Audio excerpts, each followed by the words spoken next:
So do we have any nominations for the office of moderator? According to New Haven, I nominate Pam Marsh. I seconded Kathy Apgar. Thank you, Kathy. Thank you, Barb. And I really do appreciate your stating your names and your towns so that those can be reflected in the minutes. Okay, are there any further nominations? Is there anybody else who wants to stand up here and take my place on this meeting? Hearing no further nominations, I'll declare that nominations are closed and ask if, I'll just say all in favor of me serving as moderator, say aye. Aye. All opposed? Article 2, to elect a clerk who shall assume office immediately and serve a one-year term or until the election and qualification of the successor. So do we have a nomination for the position of clerk? According to New Haven, I nominate Karen Wheeler. Okay, is there a second to that? Come on, somebody. I'll second that. All right, Tom Griswold. Are there any further nominations of clerk? Part of the job of the clerk is to write up the minutes of today's meeting and, accurately reflect what happens, and, those get signed off upon and appear in the next report. That's only part of the job, is to post the meetings, notices, and do some other things. Are there any further nominations for the position of clerk? If you're just coming in, please sign in so we know that you're here. Hearing no further nominations, all in favor of Karen Wheeler being clerk, say aye. Aye. All opposed, say nay. Karen, you're reelected as clerk. To elect, Article 3, to elect a treasurer who shall assume office immediately and serve a one-year term or until the election and qualification of the successor. Barb Torian is currently the treasurer. I don't know if you want to serve again, Barb? She's willing if she's nominated. Does someone want to nominate her? That's Kathy Apgar. From New Haven, I nominate Barb Dorian as treasurer. Okay, is there a second to that nomination? I'll second. Okay, there's several seconds. Karen Wheeler and Somebody I saw another hand up there. There's a gentleman in the background. This is last time. Yes, I don't know. You had your hand up to second, and what's your name and town? Bill Kuhn, Starksboro. I'm sorry, I couldn't hear you. Bill Kuhn from Starksboro. Bill Kuhn, thank you. All right. Are there any other nominations for treasurer? We've had some lively nomination arguments over treasurer in past years. Anybody want to do that this year? Hearing no further nominations, we'll proceed to a vote. All those in favor of Barb Torian continuing to work as treasurer, say aye. Aye. All those opposed, say nay. Barb is re-elected unanimously. Article 4 is to establish the salaries for the elected officers of the district. Last year, if you look at the minutes which appear on page 6,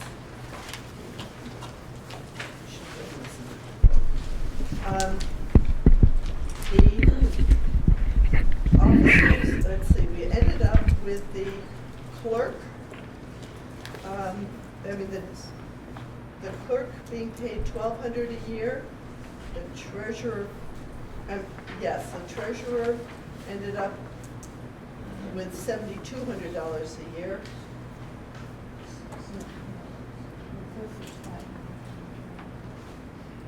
No, but it's $1,200 per year, and the treasurer was $7,200, and I was willing to accept a stipend of $50, and the school board officers were $1,200 for board members and $1,700 for the chair. So do we have any motions on with respect to establishing the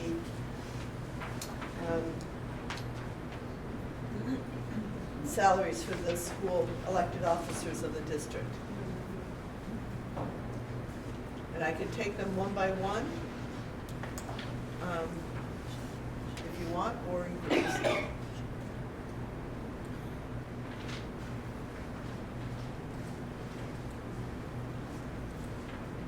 I hear a deafening silence.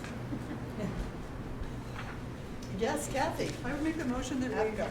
we pay these wonderful folks at the same rate they were paid last year. So that would be the clerk $1,200, the treasurer $7,200, the moderator $50, and the board members $1,200 each, except the board chair $1,700. Is there a second to that motion? Second. And could you just state your name and town? Burials. Barry Barry Olson from Lincoln. Lincoln, thank you. Help me out here. One, I don't have the best vision in the world or the best memory, and we want to make sure, I think we're being recorded for the local TV, and we want to make sure that everything is recorded and that Karen can have the ability to make her notes. So, it's been moved and seconded to keep the salaries the same as they were this past year. Is there any discussion?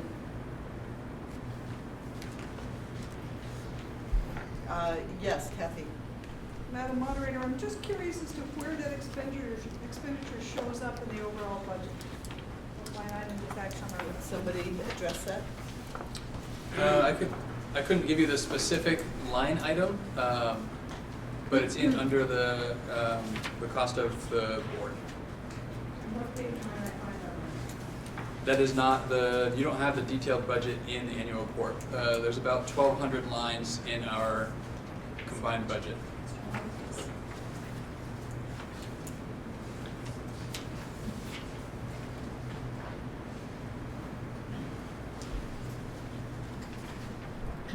Anybody else have any questions or discussion on this article? Of course. So while I don't think we need to reconsider for this year, I think in the future we should consider that the board chair puts in a lot more work. It's a really difficult job, having not been the board chair. I think it would be reasonable to consider compensating the board chair at a higher rate compared to the other board members at some point in the future. They already are. The Well, board chair gets 1,700 and board members get 1,200. So you may be suggesting an even higher differential, but At that's. some point in the future, if it's in the interest of the folks who are assembled. Anybody else have any comments? And that includes board members. If I don't see your hand, speak up. Hearing none, I assume there's no further discussion wanted, and therefore we will bring this to a vote. The motion is to keep the salaries the same. That is, school board members, 1,200, board chair, 1,700, treasurers, 7,200, clerk, 1,200, and moderator, 50. All those in favor, please say aye. Aye. All opposed, say nay. The ayes appear to have it, the ayes do have it, and the article is passed unanimously. Number 5 is to hear and act upon the reports of the school directors and officers. Those are the reports contained herein.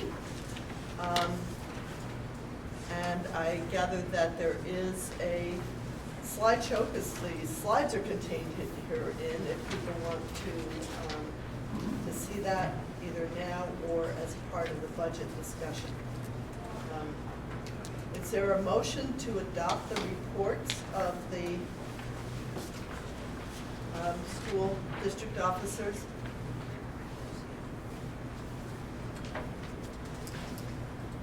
Yes, Brenda.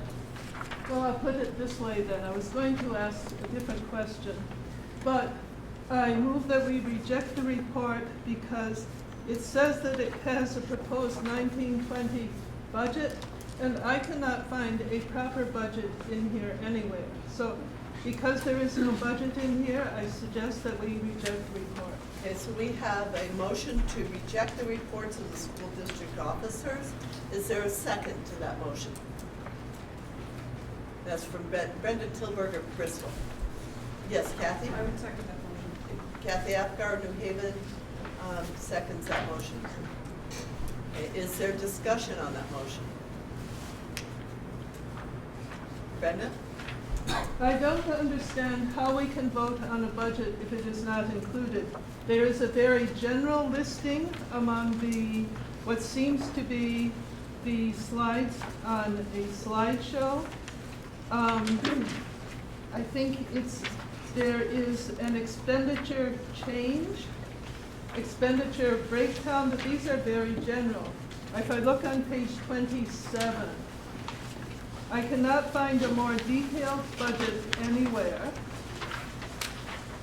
And when you have these for a budget of about $31 million, and you have 6 categories, including things like leadership and business, teaching and learning, that's not a budget. It's just sort of a very general statement. It's a summary.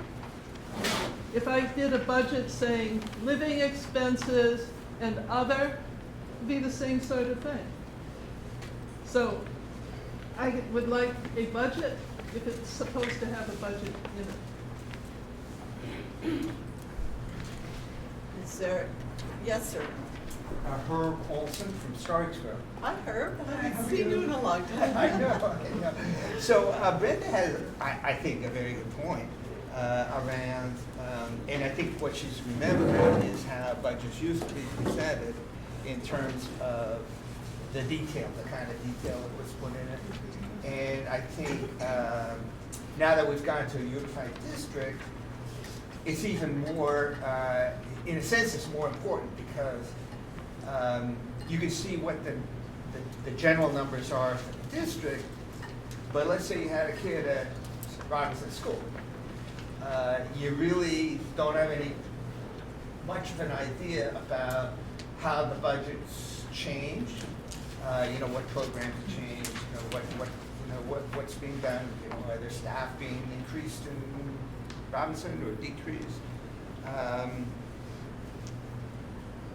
not sure if I go so far as to reject the report, because I don't know the consequences of rejecting the report. But I do think it would be helpful in the future for the budget to be more detailed, like it was, I think, that Brenda remembers in the past, and also have some sort of space for being able to tell parents whose children are in a particular school what's going on.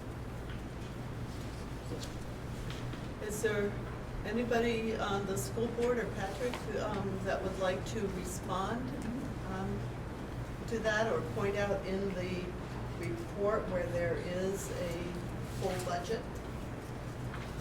So I'd be happy to respond. It is true the detailed budget is not in here. In part because the reality is to understand that budget would mean sitting down with folks in our business office for several hours to talk through what's represented in there. As we brought together what was previously 7 different budgets, 6 schools plus the superintendent's office into that one.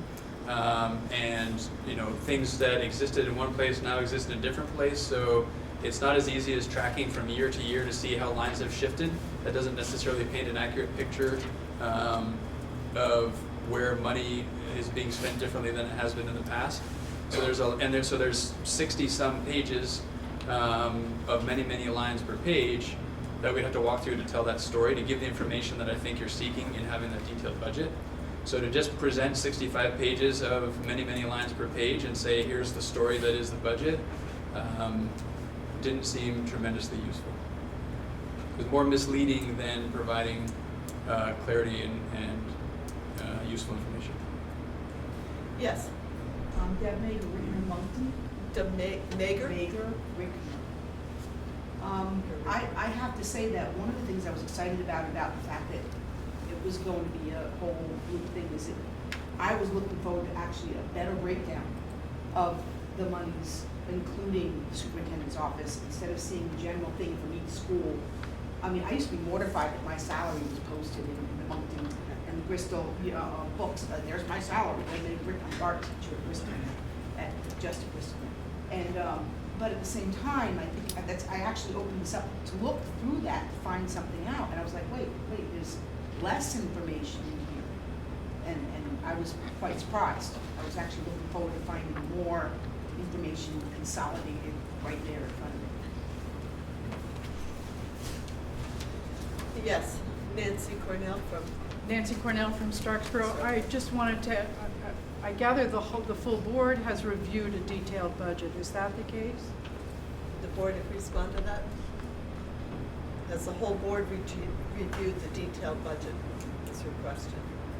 We looked at where the increases and revenue increases and spending increases, and we didn't look at 60 pages.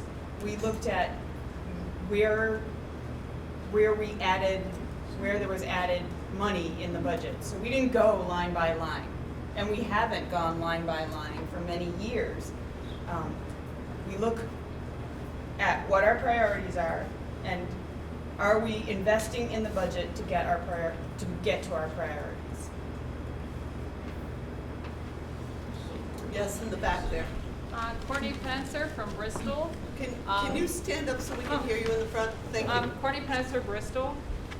As an educator, and I've just come from Pennsylvania, I haven't gotten a teaching job in this state yet, I'm working at UVM. But you're asking towns who have just had a reassessment and obviously whose taxes have gone up significantly this past year to give you $2 million more, and you're not telling us where the money's going. So I think that's why people are stating, where's the money going? Because now you're asking for a lot more money, and these towns are paying what they can. I mean, the taxes here, I'm sorry, are crazy. I mean, we come from Pennsylvania, we're paying 6 times what we paid a year in taxes in Vermont for almost identical property and identical house size. So I think what your people are asking you is, where's the money going, and what are we getting for our money?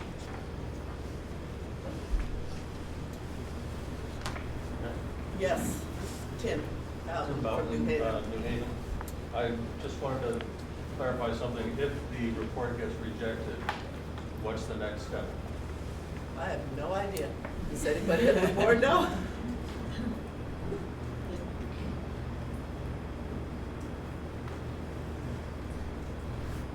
Yes, Herb. Herb Olson, Starksville.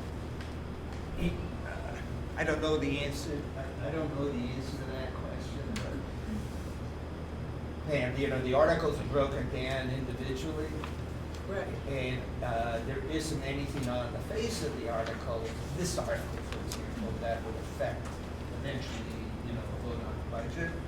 I don't know if that's the right answer, but my suspicion is that a vote on this article doesn't have any spillover effect on any other article.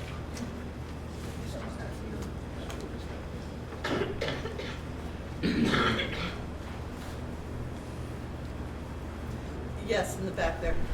My name is Chris Badai. I'm from New Haven. And regardless of what we do in terms of rejecting the report or not rejecting the report, just to address something the superintendent said. Could you speak up a little louder? Yes, I can. Thank you. Just to address what the superintendent said, I understand that 65 pages of budget is something that not a lot of people are going to read, but some of us are.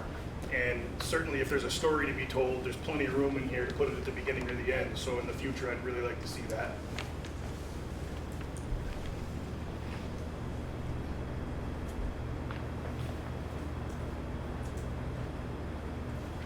Is there more discussion on this article? Yes, Barb, Gloria from New Haven. Barb Torrey, New Haven. So is there a place where we can actually see this before we vote on it? Or do we have to come into the office and? I think that would be the best way, because then we'd have an opportunity to kind of talk about what you're seeing in there and help folks make sense of it. Even folks that are used to looking at budgets line by line wouldn't be able to make sense of the 1,200 lines of budget and understand the story behind it.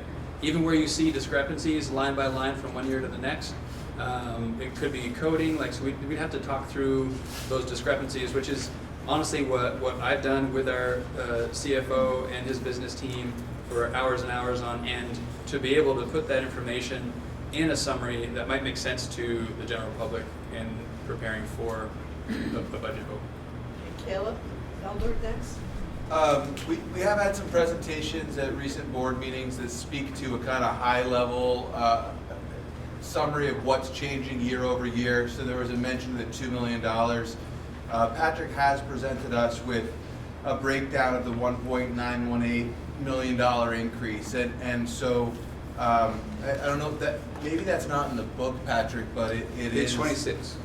Page 26? Because I do think that's, there we go. Okay, so on page 26, lower right-hand quadrant, that is, I think, again, high level, it's not in the weeds, but it does speak to that change year over year in this budget, that new $1.9 million. It gives you the categories of where that money came from. So just wanted to point that out. Dawn? And on the website, if you were able to go on the website and look at the budget information for this year, there was a form, just 2 pages, and it listed the revenue, the big points on the revenue, a list, and then the big points on the expenses, so you could see the change from last year to this year. And it was a 2-page piece on the website. Krista. Is it appropriate to ask that we look at some of that presentation now? Is that why that's set up to be the case? It's an abbreviated presentation from what's in here, just given the time that we have, but Right. yeah, that's I ready mean, to I'm go. just wondering, and I think we would probably reserve that for the budget discussion. Oh, okay, so we're not, that was my question. Yeah. Is when So do I we see get several to- hands up, way in the back there. Hi, Trina DiNapoli Moncton. I believe we have a motion on the floor. We do have a motion on the floor. Okay, just curious where we are. Yes. Yeah, Mr. Bowden from New Haven. Still from New Haven. I guess I'd make a recommendation to the board and the superintendent's office that at very least in next year's budget, there'd be a little thing that says, budget can be seen in full here, have it posted on the website, or at least where we could pick it up. Or, like many town reports are now being sent out, if you care to have a hard copy, please contact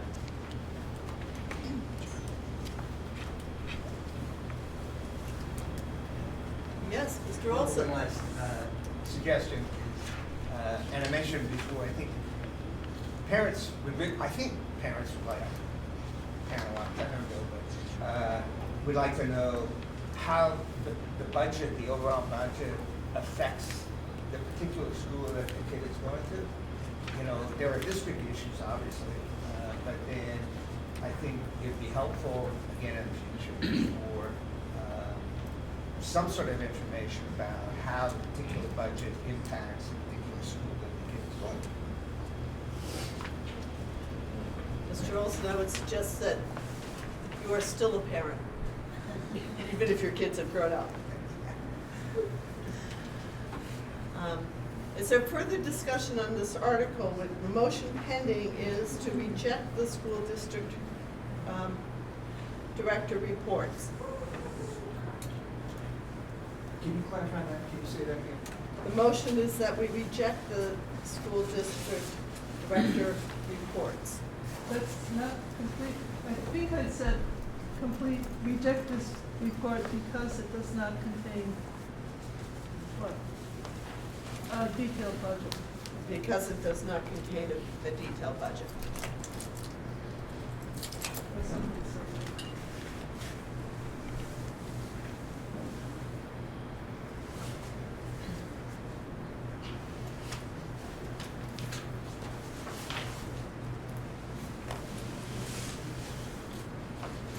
Is there further discussion on this motion? Are you ready for a vote then? All those in favor of the motion to reject school director reports because it does not contain a detailed budget, please say aye. Aye. All those opposed, please say nay. Nay. Okay, I'd like to have the ayes stand up so we can count you. Okay, I'll lead on. 1, 2, 3, 4. She can't stand up. I can't stand, can't get up. Too slippery. And would you stand if you could? Yes, I could.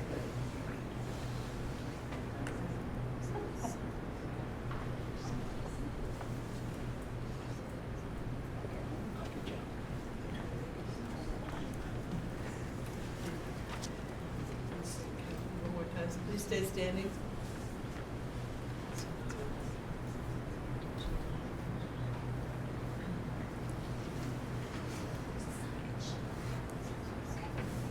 And, yeah, okay, there's 20 ayes, please, the ayes please sit, and the nays please stand.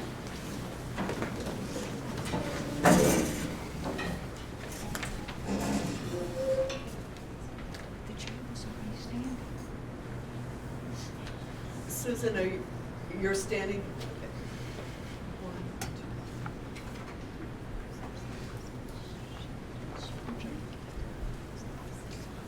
1, 2.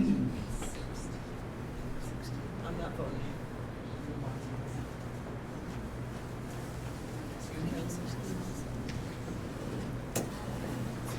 Please stay standing for a minute. Try to make sure that we've counted accurately.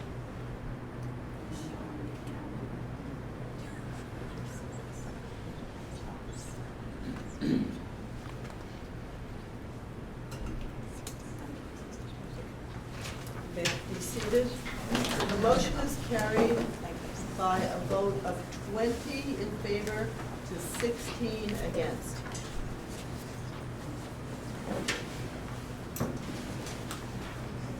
So we move on to Article 6.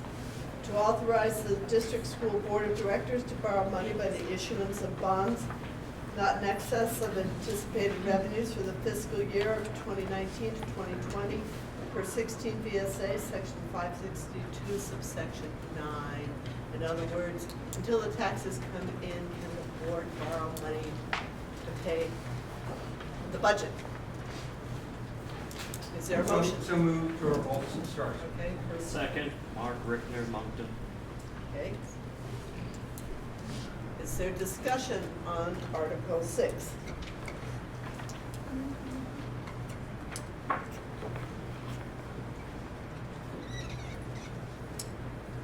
Hearing no discussion, we proceed to a vote.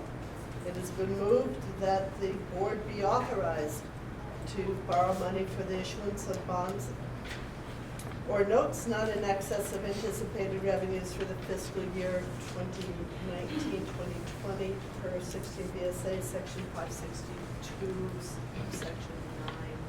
All those in favor, please say aye. Aye. All those opposed, say nay. Is carried unanimously. Article 7 is to discuss the articles to be voted upon by Australian ballot. So this would be a good time if you want to show the slides, and it's discussion, so we don't need to have a motion, and people can comment as they wish.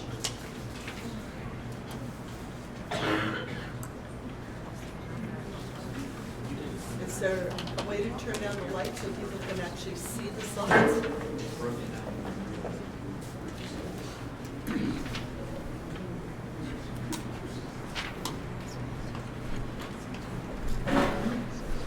So as I mentioned earlier, this presentation is an abbreviated version of the presentation that I gave at the January, I think, 29th board meeting. That was also sort of a community forum because the originally scheduled community forum had to be canceled due to weather.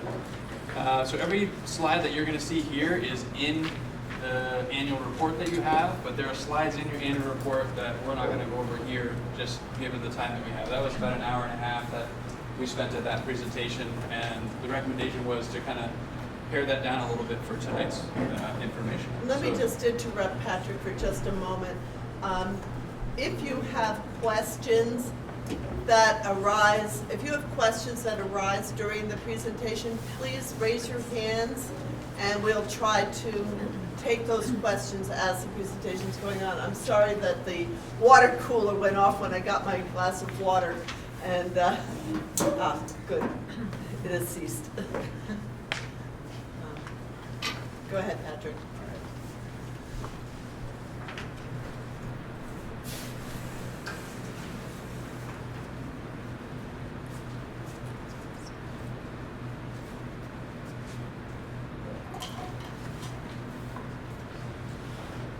Technical difficulties.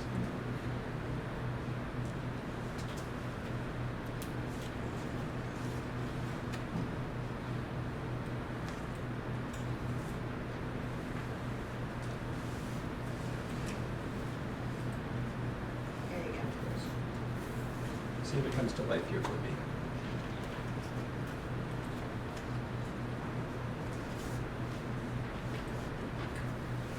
Okay, we're in business.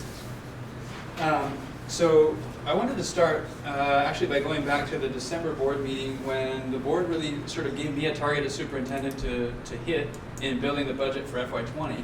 And this was sort of coming off the heels of a really challenging budget process. If you think back to last year in building the FY18, FY19 budget, a number of staffing reductions were required, a lot of staffing shifts, even those staff that maybe didn't get reduced. And that was all to actually reduce spending, overall spending, by over $1 million, which equated to somewhere around a 3.5% decrease in spending from last school year to this school year. So a lot of changes to be able to do that while also trying to strengthen programming and supports. So coming off those heels, from my perspective that I suggested to the board was, I think we need a year of no significant staffing reductions while we learn how to make the changes that we put into place for this year work really well. And I also recommended, given that we have a larger fund balance from last school year than we had the prior school year to be able to put to our taxes, that we don't apply that full fund balance. And I'll talk a little bit later as to why. But I propose that we use the same fund balance that we used to build the current budget. So those recommendations that I made to the board were considered, discussed, and ultimately the board gave me the direction to build this budget, making no staffing reductions and using that same fund balance from the prior year. So that's sort of what launched us into budget building mode, or at least into the future detailed work of that. In doing so, what was really important was I needed to use the information that the board had gathered from the community, articulating its priorities for building the budget, and simultaneously working with staff to prioritize work from our strategic plan that is in the final stages of being completed now. Completed enough that we could really pull from the strategic plan what some priorities needed to be for next year to influence the budget, but not completed enough yet to be able to share broadly, but we're getting close to that. So these are I won't read these to you, they're here, they're in the annual report, but these are the top 3 priorities, and there's a tie for third, that's not a typo, from the community in terms of budget building priorities. And you can see a number of surveys collected to arrive at these 3. And this work was really, I think, spearheaded by the Community Engagement Committee as a subcommittee of this board. And so, question then, so where in this budget or in our practices do we see those priorities reflected? So this first priority of allocating resources in ways that ensure success for all students across the district really speaks to equity. And so as we've been doing a lot of work, and there continues to be a lot of work to do, to really think about equitable distribution of classroom teachers, of support staff, instructional coaches, interventionists and special educators, professional development money, money for supplies, and equitable access to safe and healthy facilities. So this concept of equity as a unified district now is different than it's ever been before. And that's exactly our approach as we think about how do we ensure success for all students across all of our schools. It should not matter which town you live in terms of what your outcomes will be as a student. So that's the work that we're involved in now and will continue to be involved in, quite honestly, for a few years to come.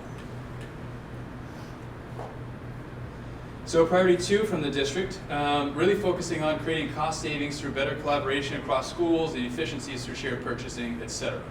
So some of the work that's underway currently to achieve that. We do have food servicing purchasing now that is, that's a relationship now that we have with Addison Northwest through our food service. So we can actually buy food not just as Addison, or formerly Addison Northeast, now Abraham Unified, but now we combine our sort of purchasing power with Addison Northwest to get better rates on food. We also have facilities purchasing now that's getting more streamlined. It's no longer school by school as it used to be, so we're creating efficiencies there. Also, with being a unified school district, we have more flexibility with facilities staffing, so as we're envisioning summer projects, we can see a paint crew possibly coming together, creating some efficiencies that way, and maybe relying less on having to subcontract to get some of that work done at increased costs.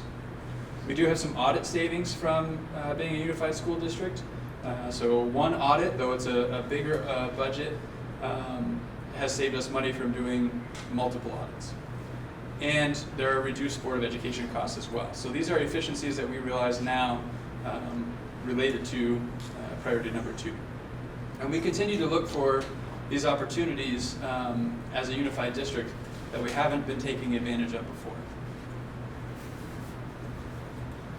So priority 3, or at least tied for 3rd, investing in teachers. So part of what you see in here, and as the breakdown that Caleb referenced, I think $800-some-thousand in salaries increases.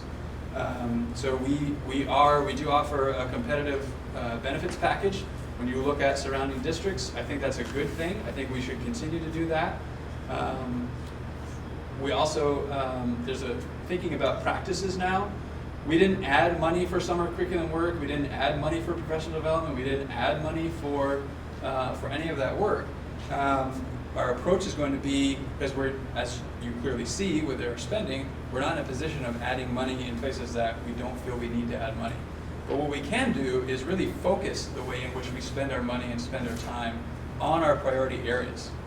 And we're going to get to the strategic plan priorities areas in just a couple of minutes. So really trying to be a little more strategic about how we use the money we have, not necessarily looking to spend more money in these areas. And again, tied for 3rd, investing in our schools.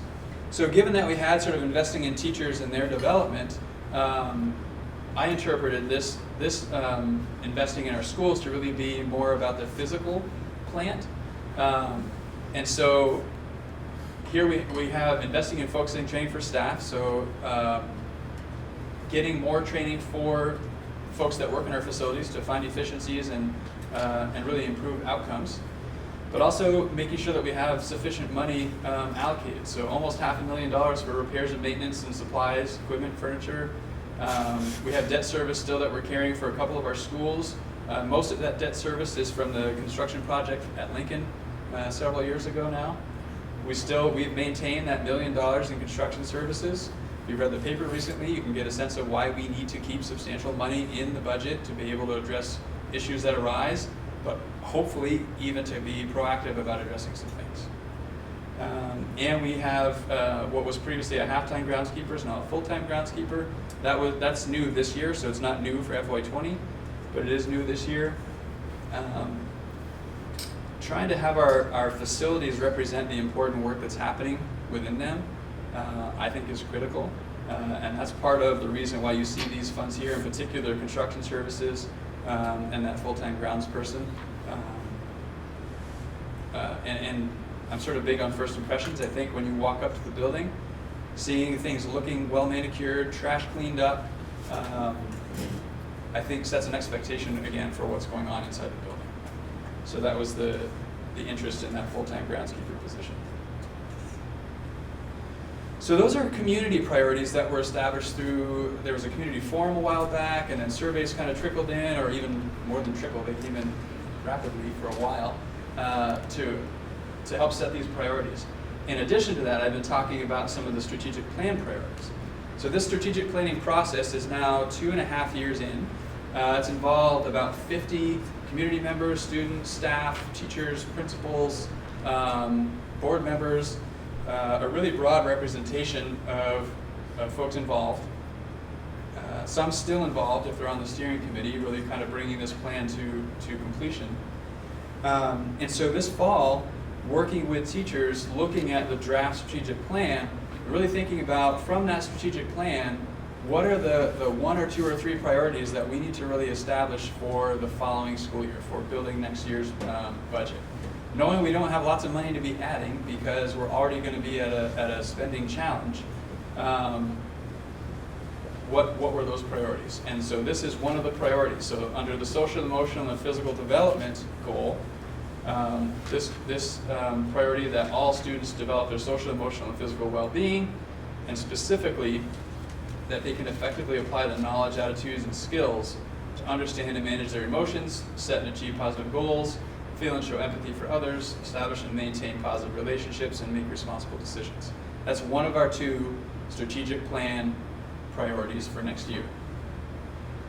The other is in this area of expertise in learning, and that's that students will achieve academic excellence in an innovative and flexible learning environment. And specifically, objective number 2 under that goal, which is that we need to build a refined and aligned K-12 proficiency-based curriculum with frequent assessments to measure student outcomes and monitor student growth. So those are our 2 strategic plan priority areas for next year. From the strategic plan, which was created in a very collaborative manner, identified by collectively staff in all 6 of our buildings. So then where in this budget do we see those practices, or do we see those priorities reflected? Well, the expertise in learning we see in our budget practices, we see summer curriculum stipend money to be able to do some work over the summertime toward those objectives. We see professional development plan that will be created with those priorities in mind. So when we have early release days and we have teacher in-service days, that's where we need to focus that time on one of those 2 priorities or both of those priorities. And we need to use our internal and our external resources to deepen our understanding about proficiency-based learning in the elementary schools in particular. At Mount Nave, they've been working with proficiency-based learning for years, and the expertise that has grown here will be really useful as we think about how does that apply to the K-6 schools. So utilizing that in-house expertise, not necessarily needing to go outside paying consultants to come in and help us do that work, but as much as we can leaning on the internal resources. And so under the social, emotional, and physical development, where do we see that? So again, our professional development plan will be focused on that area as well as the expertise in learning. And we need to see that our money matches up with that priority. So both in where we spend the money for curriculum stipends in the summer, where we're spending money on PD, and where we're focusing our time, it has to be one of these 2 objectives all the time. That's the whole idea behind a strategic plan, is that it gives us direction, it gives us focus, and we need to lean on that focus.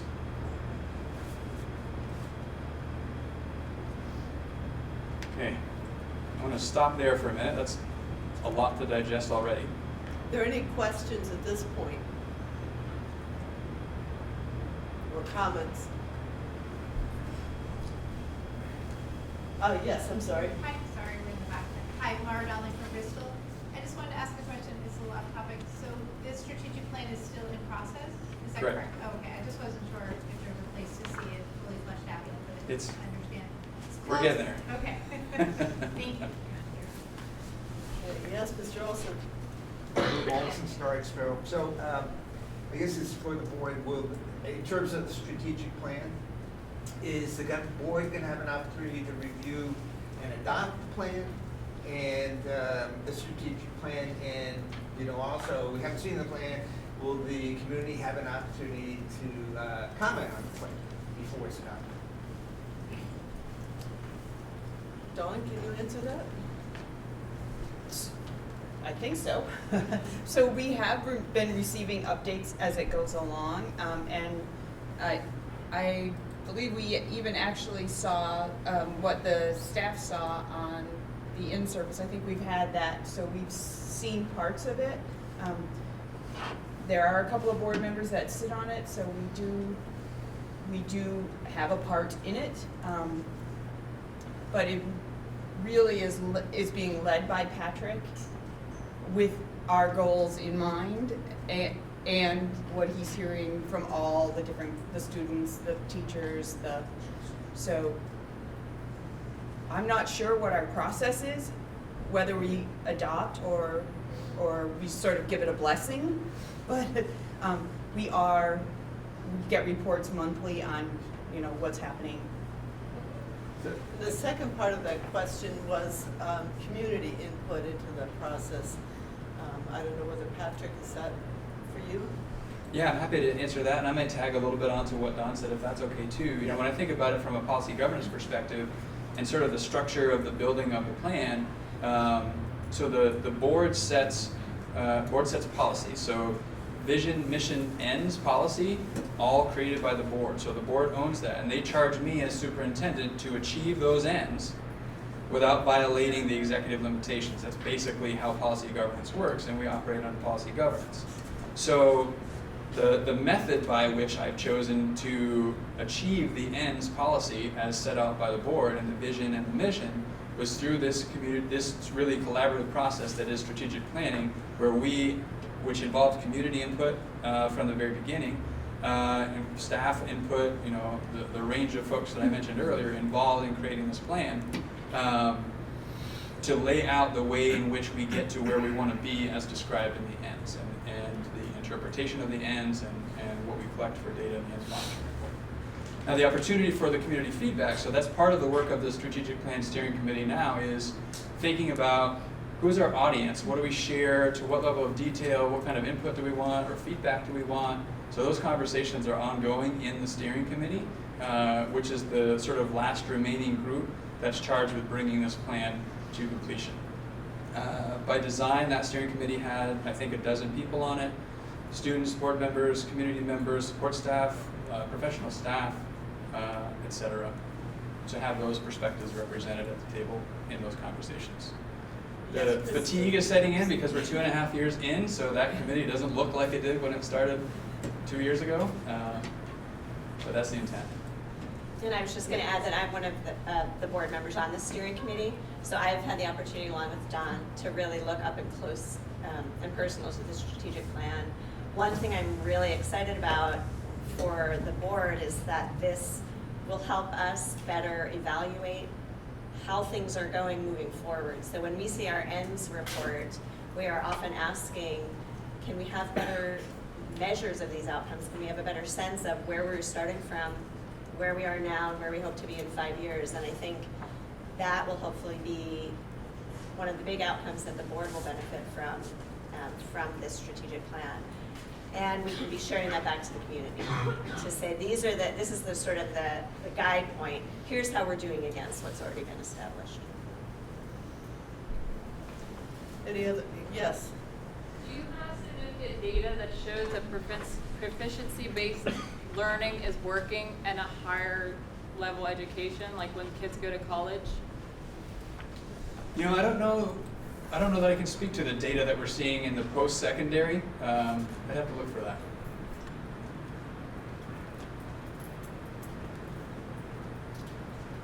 Initially, yes. One last comment. What I'm taking from this is that the strategic plan is basically an administrative function, and as opposed to a board function. And I also am hearing that the community will not have an opportunity to comment on it, which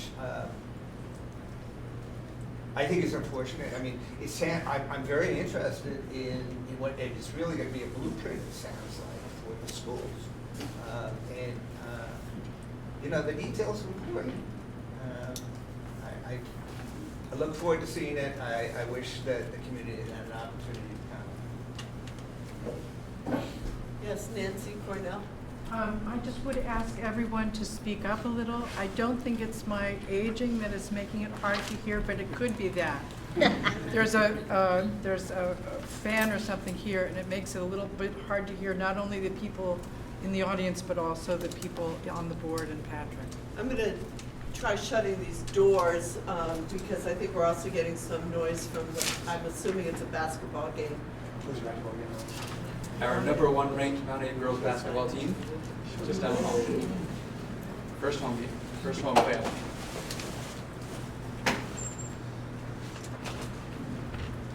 Maybe up a little bit, yes. I mean, I don't know if this addresses any of your concerns, but the plan was developed with a lot of community involvement, community members on every action team. So it wasn't, an administrative developed plan. It was a pretty collaborative process that took place over several years. So I think that's where the input came in. Yes, Kathy? When we talk about proficiency-based curriculum, and then in the slide preceding that, you also talk about frequent assessments. Is there a direct budgetary correlation with the more frequent assessments, and are they more frequent coming with proficiency-based curriculum than they would be in any other kind of modality? I don't know that they're necessarily more frequent in a proficiency-based curriculum. I think assessments might play a different role, and really the design of the assessment looks different in a proficiency-based curriculum than it might otherwise. The stressor on the frequency is that we need to know sort of at any given point where are the students, where is each student in their progression toward the proficiencies, so that we can adjust instruction and support to ensure that they're getting just-in-time support to meet those proficiencies by the time that we want them to meet those proficiencies.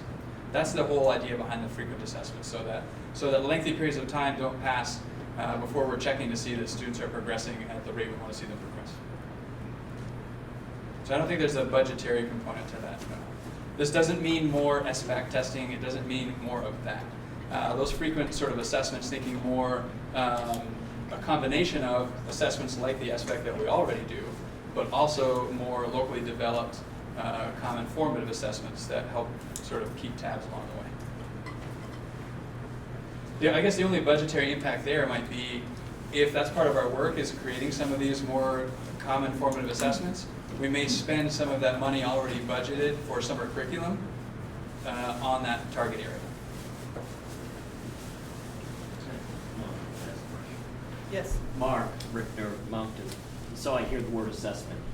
To me, an assessment is something different than what a teacher, I'm just going back to when I went to school. I took tests. I didn't call them assessments. And when a teacher gave me a test, they knew where I was at. That was the teacher running the test. Are you talking assessments that are done at the district level, outside of the classroom, or are these simply tests that are being called assessments that are part of a student's ongoing learning? I would say more the latter. Okay. Because in the past, students, when they think it is simply an assessment, it's not really part of their proficiency or grade, were known to make pretty patterns out of the assessment tests because they had no meaning, because they really didn't count towards anything other than the school trying to figure out where the students were at. So I'm trying to understand, are these assessments meaningful to the students or data collection points for the district? Yes.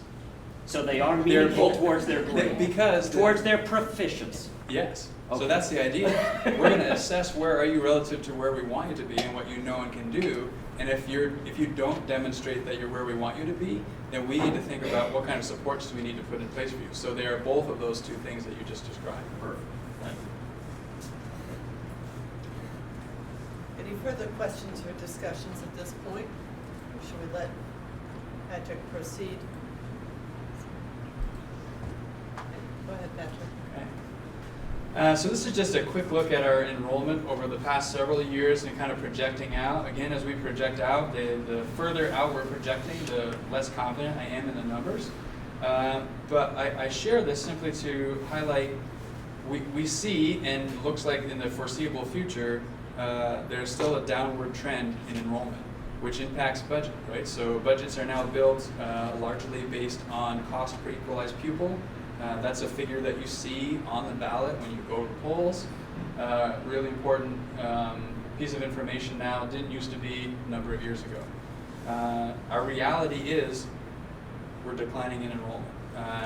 And what you don't see even years prior, in the last 10 years we've lost over 300 students. That's larger than our largest elementary school. It's larger than any two of our other elementary schools combined. It's a significant number of students that we're losing. That is a reality for us. I'm still projecting we'll kind of plateau in the 1,300 plus or minus. You know, it may dip to 1,285, somewhere around there. Kind of looks like it might stabilize there. It's really hard to know projecting that far out.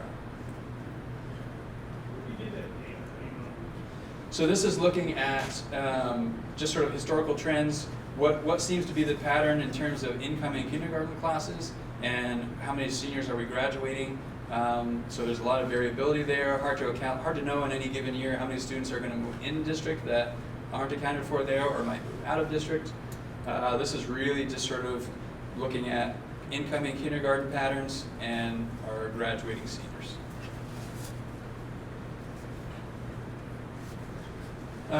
So as you'll see on the ballot, I think it actually says 8.1. It's 8.17% increase in the cost per equalized pupil, which actually is no longer true. I left this figure here because it's the figure you see on the ballot.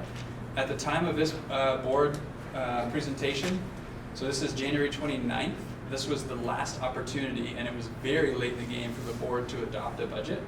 But the equalized pupil number for our district hadn't been fully set yet. So we have, since this last presentation, received credit for two more equalized pupil, which really is just a matter of, so it's derived from a state calculation. So as they've found errors and corrected errors in other districts around the state, that has an impact on the state formula and kind of trickles down to all the districts. And so the impact for us last time was a positive around round 2, or maybe exactly 2.0 equalized pupil. And equalized pupil is a funny term. What it basically is, it's a formula that's based on the number of students you have, but it's also based on the needs of students. So it's sort of a weighted calculation. Elementary students are weighted at a lower weight than a secondary student. A student with particular needs is weighted at a higher weight than a student that doesn't have those needs. So it's an attempt to recognize that it costs different amounts to educate different students with different needs. So it's intended to try and help be a little more equitable in how funds are allocated, given that it's by equalized pupil now. But it is directly related to the number of students we have, and it's based on a 2-year average to try and mitigate as many wild sort of fluctuations as they can. So I have a quick question dealing with the equalized pupil. Okay, can So, you state your name? I'm sorry, Seth Clifford from Star Squirrel. So you say the equalized pupil has changed, but does the total expenses or the revenue change with that? No. No, so really on this slide, so this figure here stays the same, this is staying the same, and really this is an estimate. The reality is the revenue will change probably from that for next year. So that is an estimate. This is pretty fixed, you know, we may spend less than that. I really don't anticipate spending more than that. That puts us in a deficit spending situation, which is not at all desirable, especially when we're carrying over $900,000 in fund balance, because that creates a big hole for us. So this one stays relatively fixed. Like that's in fact what you're voting on. Although the number you'll see on the ballot is less than this. This figure here includes the cost for the Career Center. By statute, what goes on the ballot needs to exclude costs for the Career Center. So that's the difference in the two numbers that you'll see. But in terms of spending, the reality is money is spent for that. So I prefer to include it here, even though it comes off at the polls. I think this is a truer representation of the cost of education in our district. So this will change. That will stay. That will likely change, hopefully by not much. And if it does, we hope it goes up, not down. But really the impact, so that creates an education spending. So we're just dividing by a different number of students, which gives us a different cost per equalized pupil. So why do we report the budget? Why do we report the budget numbers based on per equalized student? That seems like a really I don't want to say arbitrary, but it's not a real number. Here's why I'm saying that. One of the reasons why you report based on that equalized pupil, there's an 8.17% increase per spending per equalized pupil, but in reality, there's actually only a 5.7% increase in education spending, which to me is, from a budgetary standpoint, is the real number. Does the state require you to report it? There you go. Which is bizarre, other than is the intent behind it so we can compare our spending to another district? Is that why they have you report it that way? I don't know that I want to go down the road of assuming what the intent is. I think it serves the purpose of offering a comparison in terms of spending per pupil. I also think it offers some value in terms of, you know, our situation with our declining enrollment is not unique to us. That's a statewide trend. So I do think it serves the purpose of offering the reality of, if we don't control costs somehow, that as we lose more and more students, you're going to see that cost per student continue to skyrocket. So there's some intentionality for sure in that, but it is required. Kathy Apgar? On the flyer that came out, that was mailed to all the residents of the 5 towns, there are 2 conflicting numbers, and it's posted here in your slide. Could you speak up a little bit? Yep. It's hard to hear In you. the flyer that was handed out, there's 2 conflicting numbers with a total spending per equalized pupil. On the left-hand side is 17,730, which is actually in your slides. And on the right-hand side, it says spending equalized per pupil at 17,927.76. What is the disparity there? I have to take a look at the flyer in front of me. Oh, yeah, right there.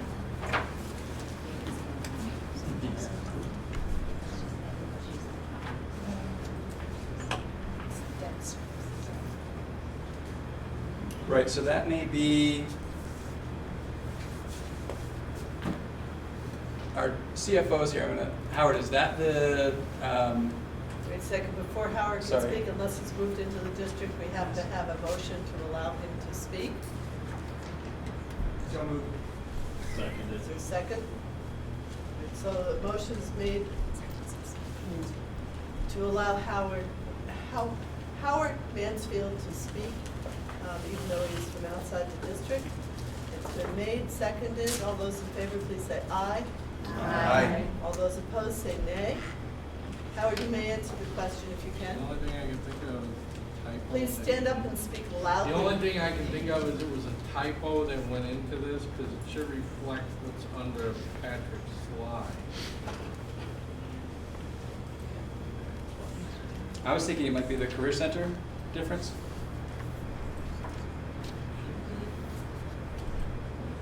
Based on its spending. The slide on page 27 also was 17,730, the lower left. So we're saying it should be 17,927, but it's posted in lower locations, 17,730. Is it debt service, Howard? So again, getting into the complications, so there's a spending threshold. If we spend over a certain number of dollars, we're penalized, and I think it's 18,311 is the spending threshold this year, or for FY20. Certain things don't count toward that, so we have to include them in our cost per equalized pupil, but they don't count against that spending threshold, for whatever sense that makes. So debt service is one of those things. So the bond payment that we're making on the construction project that took place at Lincoln a number of years ago, other loans we have that are much smaller than that for some of our other schools, that debt service comes off in terms of what counts against us for that cost per equalized pupil.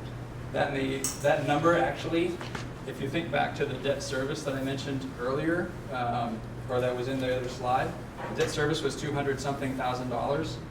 That might match up to that difference there. If you look on page 29, the state document that we have prepared, and if you look in the right column, that basically is where that number Patrick was talking about is coming from. And if you look on page line 24, you can see that matches Patrick's slide. Everybody see that? Yeah.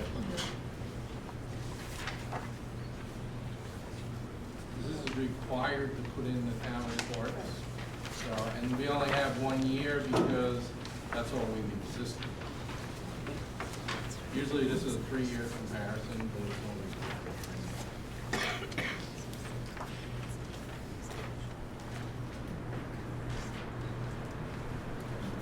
Patrick, why don't you go ahead? So, we talked about enrollment before, which is one sort of factor to take into consideration.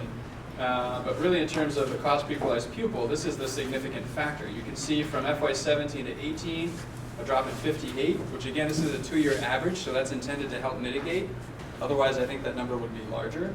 And then we dropped another 25 almost coming into this year, and then another 34, which is now closer to 32, given that increase in the 2 equalized pupil that we had in the very last minute. But you can see, now when you think about this, so we're looking at cost per equalized pupil in the 16 to 18,000 range.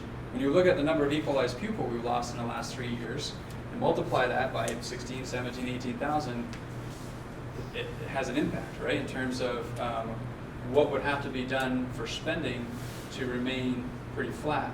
So even as you can see, we decreased spending by over $1 million from 18 to 19, and we still had an increase in the cost per equalized pupil. So this drop in the number of equalized pupils plays a significant role in building budgets going forward. And yet there are some costs that are fixed, right? So we made significant efforts, and when you think about, so what you're seeing here, this does not reflect staffing changes. That is just keeping what we have, moving it forward. That's a 13.8% increase in healthcare premiums. We have no control over that. That's the salary increases. That's intensive special ed needs was a significant increase there. So this isn't increasing the budget and thinking about personnel or programming or supplies or any of that. That's just maintaining what we have. So when you think about an almost $2 million increase in keeping things the same, and we reduced spending by $1 million to get to this year, I think that paints the picture of the effort it takes to make that kind of a reduction, and still have an increase of $150 per equalized pupil. That's the challenge that exists. So this is sort of where that breakdown is that's in that slide of where that 1.9 million comes from. And you can see salaries and benefits are the lion's share of that at 75%. Or sorry, salaries and then the intensive special needs, and then that health insurance increase. And so why, if health insurance is going up by 13.8%, is that showing a 17% increase? People change plans, other factors come in that impact cost. But that is the projected health insurance money needed next year. The number to the right of each entry, can you just clarify for me what that represents? Because the one next to intensive special needs says 31%. So this is the percentage that this figure reflects of the total increase in spending. So this $839,000 in salaries, that's the increase from FY19 to FY20. And that increase reflects 44% of that overall increase in spending. I did happen to look at the line items that were posted on the website, and what I saw was that last year's intensive needs special ed budget was about 321,000. I'm sorry, it's up 276,000. Is that bad info, or did I read that wrong? There are multiple lines that you have to look at to calculate the total increase in the intensive needs for special education. And that's where the trick, that's sort of, so that was just sort of a few boiled down lines that you're looking at. Yeah. So with 1,200 lines like that, like the reality is to understand something like what's the increase in intensive needs for special education, we have to walk through many lines to sort of total that up, to understand. Because there are multiple different places within the budget that intensive needs for special education show up. Yeah, I mean, it shows on there that this year's request is 597,000. Last year's was 321,000. That's like an 86% increase. I'm pretty bad at math, but it's going to be somewhere in that neighborhood. So I'm just curious what the 31%, confused by the 31% number. Yeah, so again, this 31% isn't the increase for the FY20 intensive needs special education. This is the portion of the total increase in spending represented by intensive special needs. Okay, gentleman on the left. So I think I was going to bring up the same thing, just a point of that you guys might want to consider in the future. That those percentages are not helpful for us to evaluate anything. If you really wanted to provide some information, and I think it's what's getting at what information we were talking about at the beginning when wanting a more detailed budget, the number that really would be helpful there is if it was how much of the salary, that 839,129, what is that a percentage increase over last year for the salary? And that's something that you guys can do without us having to where all the different lines that figure into that. That would be a much more useful piece of information for us to have to evaluate that. Okay, I can tell you that. That's about 3%. Yes, sir. I don't want to get too far into the weeds because I know you got things to do, but that seems like a pretty big increase. I just noticed it when I was reading it. Is there a way, in a nutshell, you can tell us what that large of an increase is for? Is it for one particular thing, or? That's Are we talking about the intensive needs special education? I'm talking specifically about the intense needs. Oh, sorry. I thought you were talking about My the bad, salaries. sorry. No. It's really not any one thing. It's a combination of multiple things. I would say the bulk of the cost comes from students that need support out of district. So in programs that are very highly intensive and very specialized, that aren't sort of within the walls of any of our facilities here. And that it's great support that they receive, and great support comes at a cost.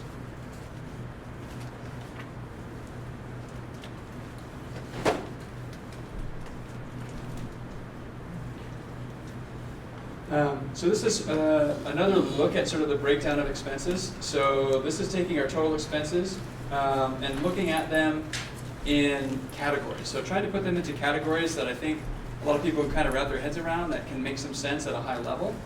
And so you can see the bulk of the expenses are really related to what's happening in teaching and learning. And then kind of work down through to our smallest being food service.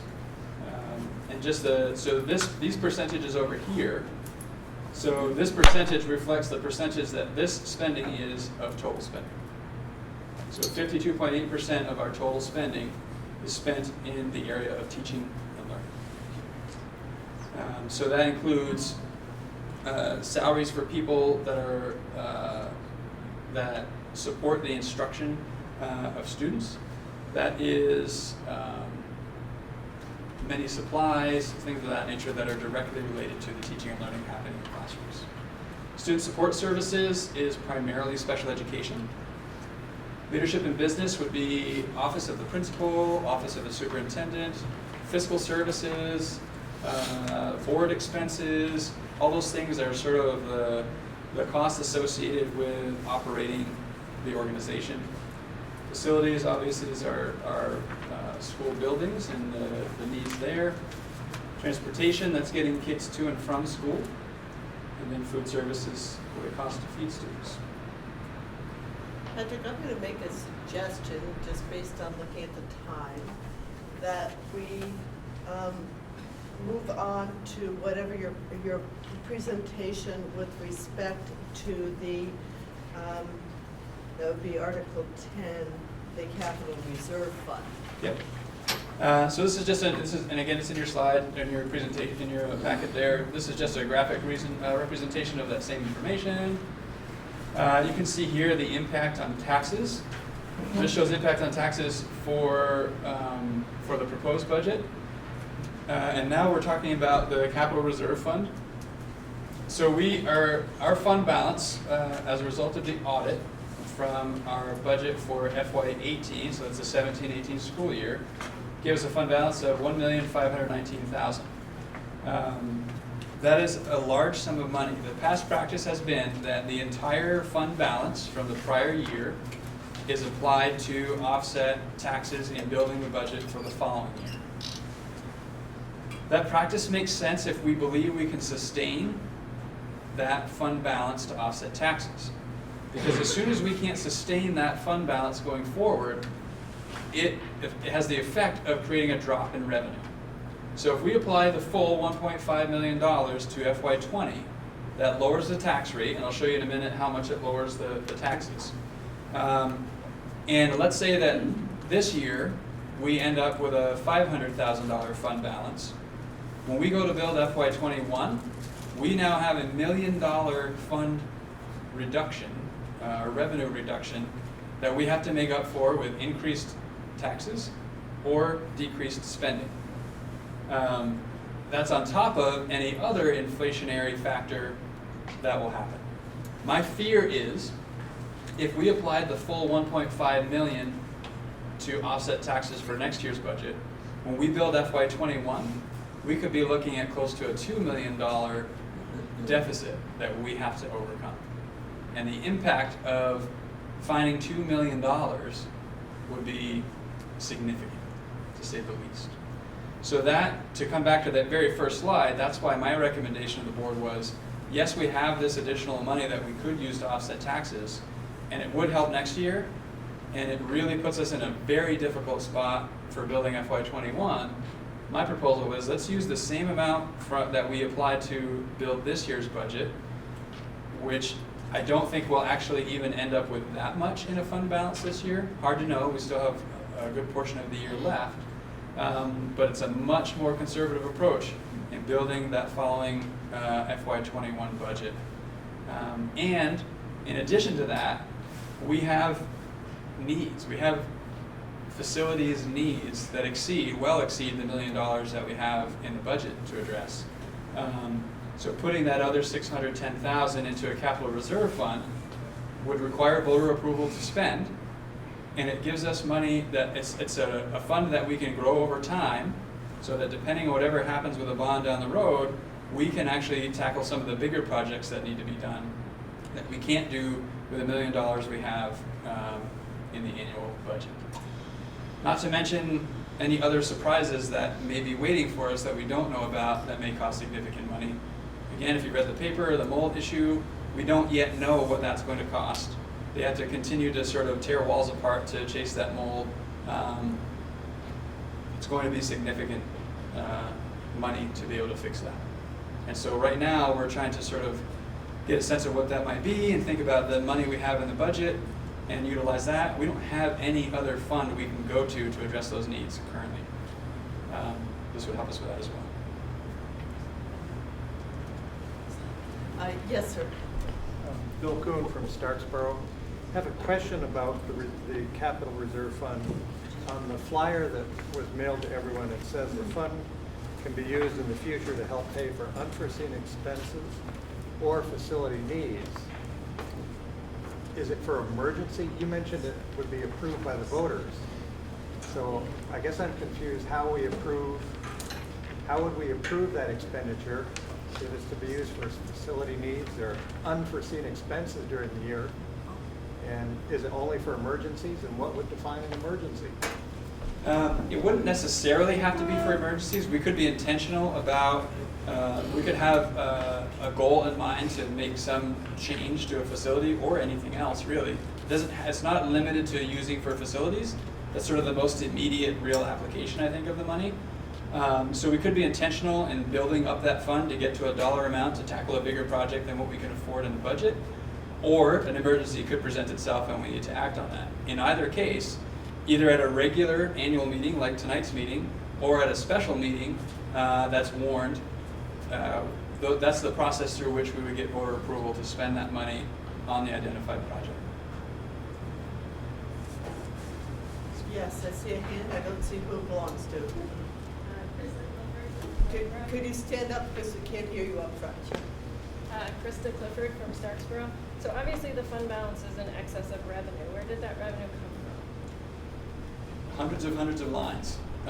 So part of the challenge too in building the budget, so we begin the budget building process in October for the school year that starts the following September. So we're way in advance as we build the budget. It's just sort of the way it works. It's the timeline and how that all comes to fruition. So as we build budgets, we're pretty conservative. we talked about some of those intensive special education needs. There are intensive needs for students that don't qualify for special education, so there's a reimbursement formula that's different. So we have money in the budget to address some of those needs should they arise. In a year when we have fewer of those needs arise than we might anticipate, that could create a portion of the fund balance. The reality is that kind of money comes from hundreds of lines that add up to significant money. It's money that we anticipated needing that we didn't end up needing.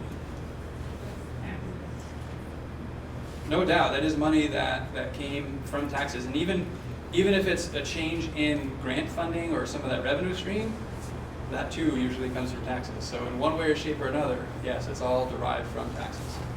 And that's part of the idea with putting it in a reserve fund is, so that money's been raised, it's already been assessed and you've paid it in your taxes, rather than decrease taxes a little bit next year, and then potentially need to borrow money to take care of facilities needs and pay interest on the borrowed money. That can be sitting in an account that draws interest until we have saved sufficient money to address a need, or we have money ready to take care of an emergency that presents itself.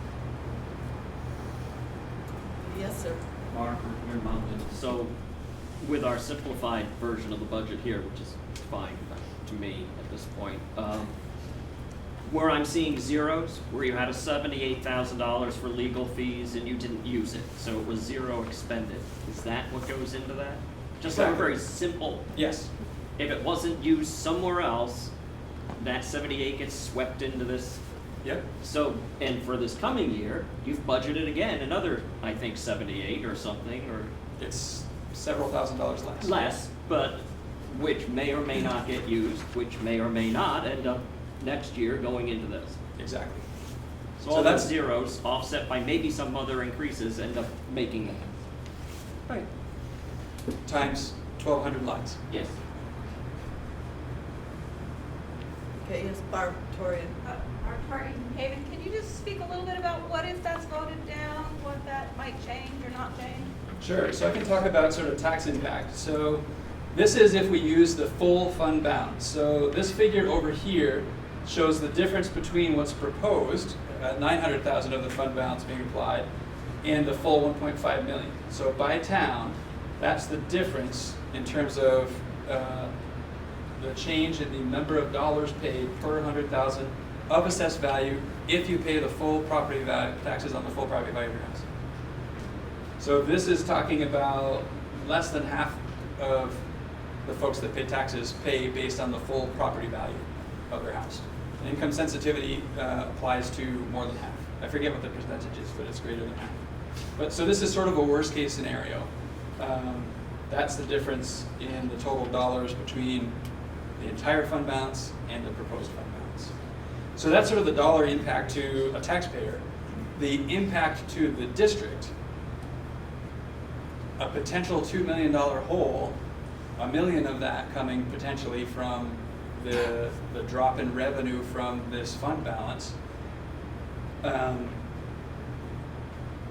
potentially devastating in a single year to overcome that. Especially when, from my perspective, I don't see how we can take that away from facilities money in the budget, because our facilities needs aren't going away.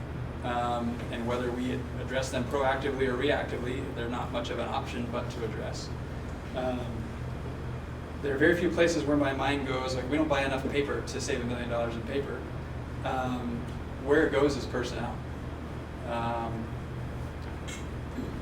So that the number of people it would take to reduce by $1 million or $2 million would have a significant impact.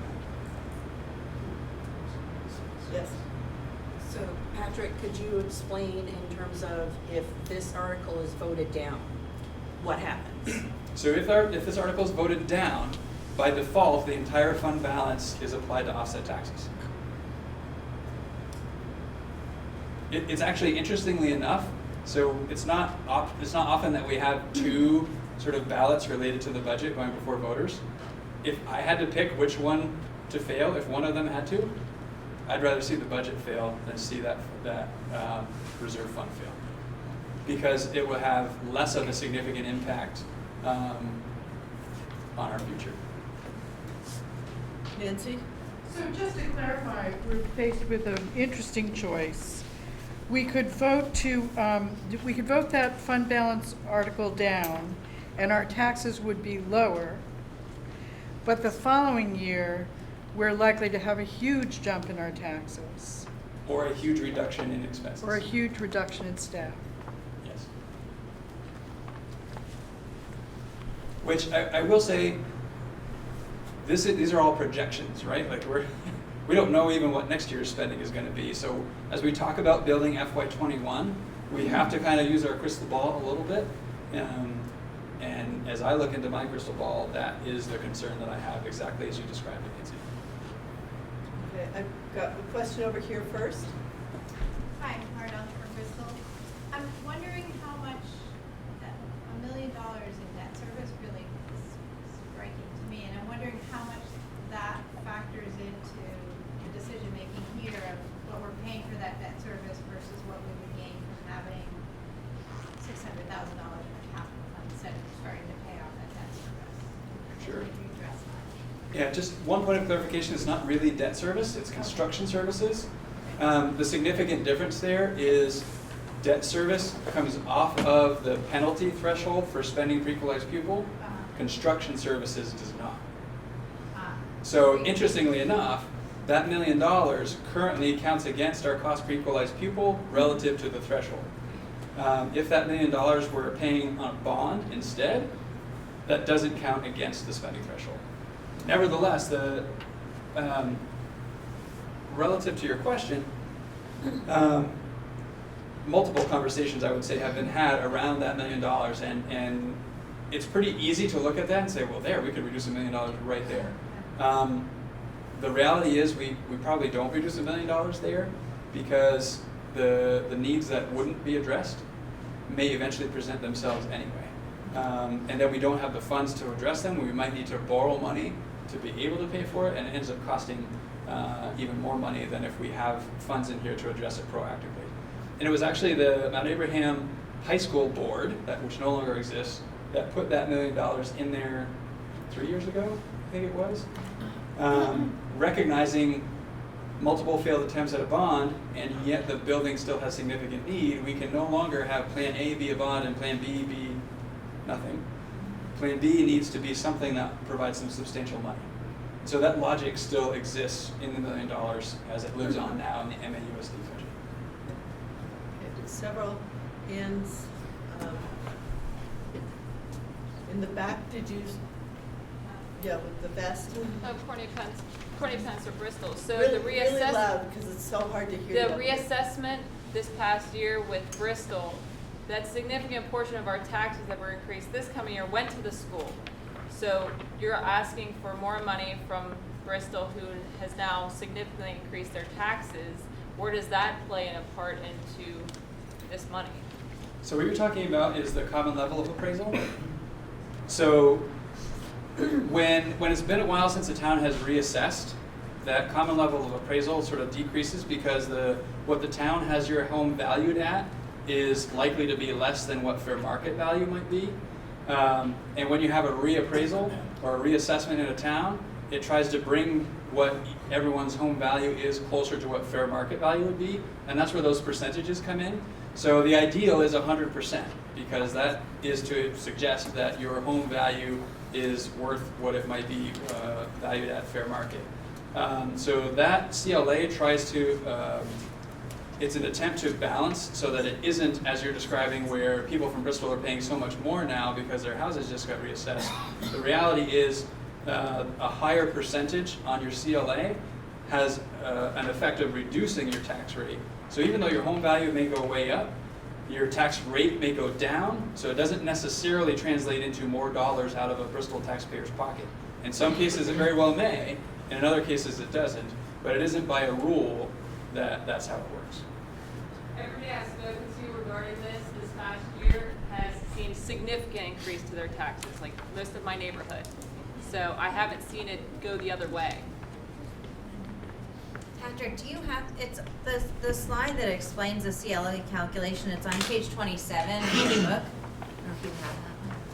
That might have been one that I got some feedback from last time to say, We can nix that one. Oh, really? Oh, we don't have that one. I don't think I have that. Well, it may be in the book. It is. Yeah, I'm sure it's in the book. The book has all of the slides from the earlier presentation. So what you can see, so it's on page 27, it's in the bottom right-hand corner, and so what you can see is that across the district, we all start with the same tax rate, which it shows across the top row, and then we get an adjustment from our Act 46 unification, so there's a reduction on our tax rate across all the towns. And there's another factor that gets really complicated, but it is limited how much the rate can change from year to year, which was part of Act 46. And so that's why on the third row, you see those numbers start to look a little bit different. But then it factors in the CLA, so if you'll notice, like the Bristol CLA is at 100.73%. So your tax rate actually goes down at the bottom of the table. Whereas I live in Moncton, and even though we reassessed, I think last year, I don't know, we're already at 97.99%, so our tax rate actually goes up compared to what the rate is on the third row. So that's how the CLA gets factored in kind of town to town. And it's super confusing. It's one of the many things that the state has tried to figure out to help us pay for education.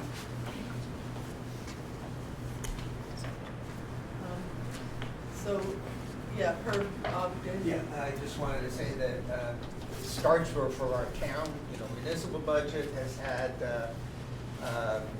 reserve funds for capital planning expenditures work really well. It's always subject to voter approval, like I think Patrick said. It allows to sort of even out over the years expenses that you can have capital expenditures. It sort of allows you to even out. Even though this is a new thing, it looks like there's the same purpose involved, and I think it's a good idea. Yes. So Seth Clifford again. So I understand and agree with the issue of using sort of one-time monies for ongoing expenses. That's what you're getting at, right? So my question is sort of to get at the either construction services or the debt service. Several of times you referred to some debt we're carrying specifically related to some project at the Lincoln School or whatever. So why wouldn't it be a good idea to use this money to pay down that debt? That would be a good use of one-time money to get rid of some debt. Why wouldn't that be appropriate? We'd have to look at the stipulations in the bond and see, assuming there are no penalties for early payment and all that. I don't know the details there. Barring any of that, there's no reason why we couldn't do that. You didn't look into doing something like that? No, because so again, I think for me, so we're probably paying somewhere around 3 or 4% interest on a bond, and projects that we don't do are increasing at 4 or 5 or 6% each year. So the better money really is on preventative maintenance and taking care of projects that we have with the money we have now, because those costs to do that later are going to be much higher than the fixed cost of 3 or 4% on the bond we have for 20 or 30 years, whatever it ends up being. Yes, Kathy. Kathy Alcor from New Haven. So if we're looking at that great gap coming up in a couple of years, it's going to be there whether you do what you want to or not. What has the board done as far as discussing? I look at New Haven. I look at Beaman Academy or Beaman Elementary School. We're down to 77 students. What's the dialogue been about closing that school? And if you want to talk about $1 million, you'll at least go halfway there if you close that school. 77 students can be absorbed virtually anywhere else in this district, and that's what the goal of Act 42 was. So what has been that dialogue? I can speak to that, or there's a committee, a subcommittee of the board engaged in something along those lines that maybe wants to speak to it.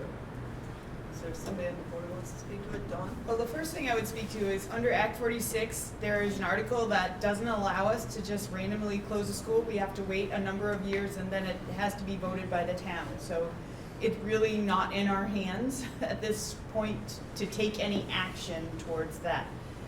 Another piece of information that's very valuable is we have a community engagement committee that is beginning in the early stages of their work to have a conversation with our communities about how we use our schools and what our plan is for the future of our schools. There's a workshop on March 16th that's being held. We're inviting people to come and join in the day, to come express your values, talk to us about what you see, so we can gather the information from our community and then make an informed plan about what we're going to do with our schools as we move forward, rather than be reactive to, we got to do this. We're trying to think long term, like what can we do to make the best use of our buildings while the population's dropping, and work through this process with our community. So Krista Seringo is chairing that committee, and they have hired a facilitator. She can speak more to that, but it's more of a conversation to get to know the community's values before the board kind of, says, this is what we're gonna do. And I would add to that, a really important factor is that in our Articles of Agreement for Act 46, the town in which that school sits has to vote to close that school. So the town of New Haven would have to have a vote, and they would have to vote in favor of closing Beaman Elementary School. Right, but I would also point out that this is the governing board. We no longer have a local school board that can do that. This is the governing board that needs to direct that action. Yep. That's Mr. Bowden. Tim Bowden, still from New Haven. I would, I guess, piggyback on what Kathy said. New Haven turned over a school building in very good condition because we've always maintained it. We don't have a really good history with Mount Abe of building maintenance. So should it come to the point of closing Beaman, I would pray that the board consider closing and giving back to the town who cares about that building, rather than repurposing it as offices or whatever, where it's still gonna go downhill.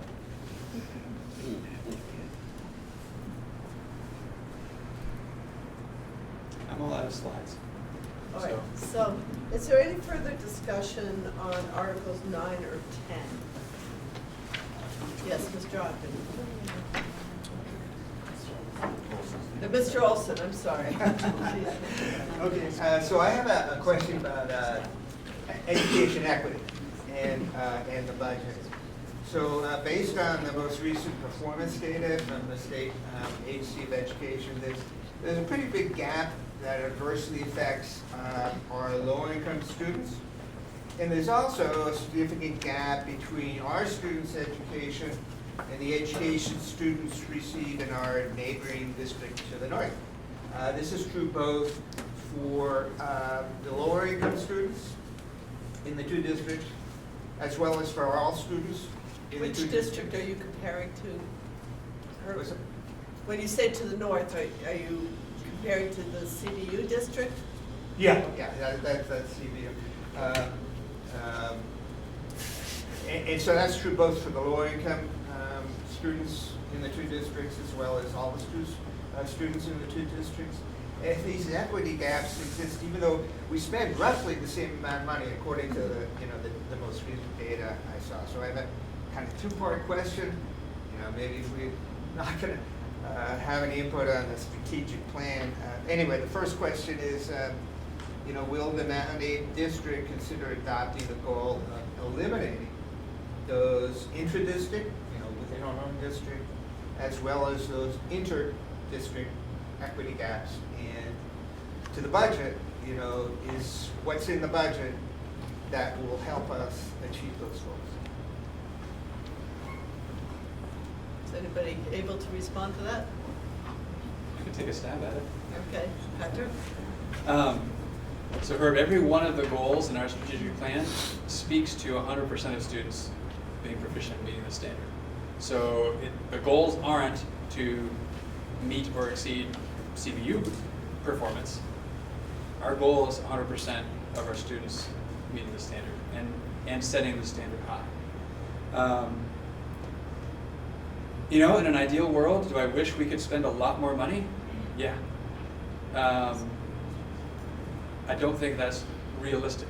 If we could double that budget, could we hire more people and do things differently? And yeah, I do think we could do some things differently. But I think we are spending, we're not necessarily near the top in what we spend per student.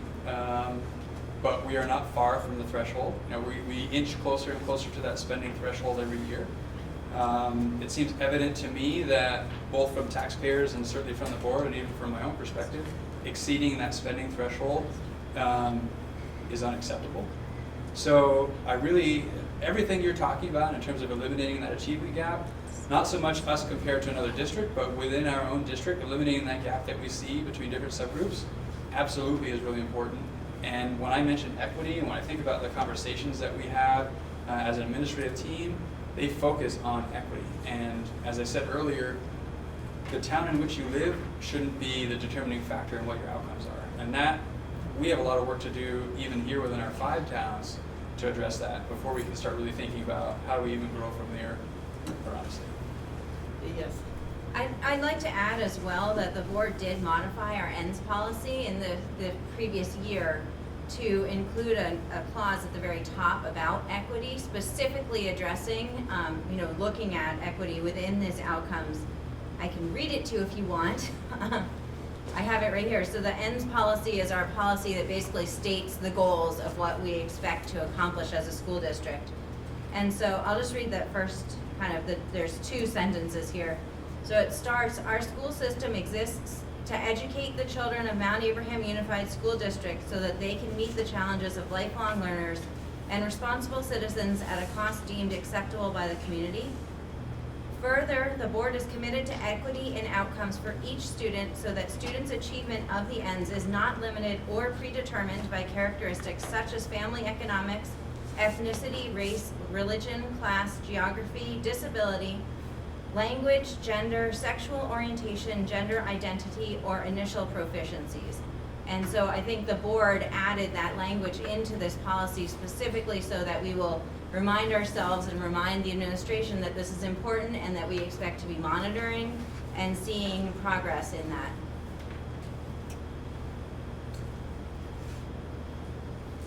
I'm going to see if there's any other questions before. Anybody else want to comment before I call Mr. Olson again?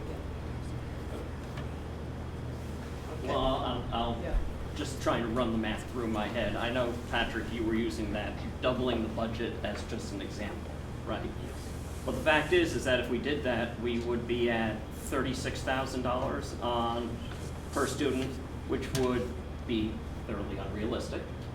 So, and I don't know, I should have researched, how much does the district to our north spend per pupil to get the level of education and opportunity they seem to have at CVU in terms of some of the programs that we don't seem to be able to offer at our 18,000. So are they at 26,000? No. Does anybody know what the equalized per pupil is? I couldn't give you specifically, but I can sort of give you a rough number. But before I go there, Actually, you know what? I'm going to rule that as non-germane to our budget. Yeah, for this. Okay? Oh, well. Because we need to, we do need to be looking towards bringing this meeting to a close, Oh, we still have another whole section of other business, don't we? right? Good, we'll raise it there. I guess I would disagree. How is that not germane to the discussion we're having? I'd like to, I don't know the proper protocols of meeting, but it seems like it's a very So there's germane. a point of order being raised as to my ruling that it's not germane.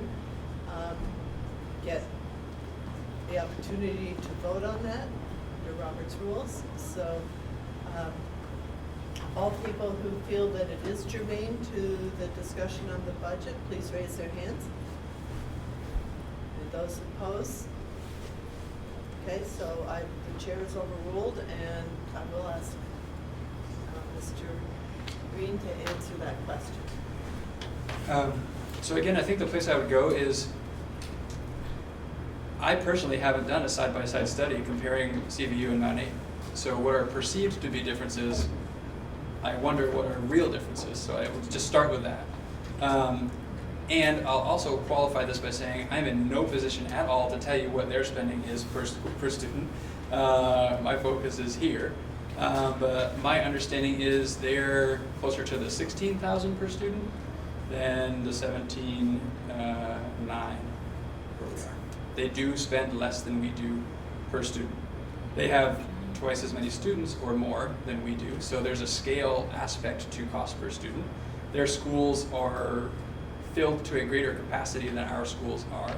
That's a significant contributor to that cost per student. Our schools are, we have a much smaller percentage of possible capacity of our schools filled.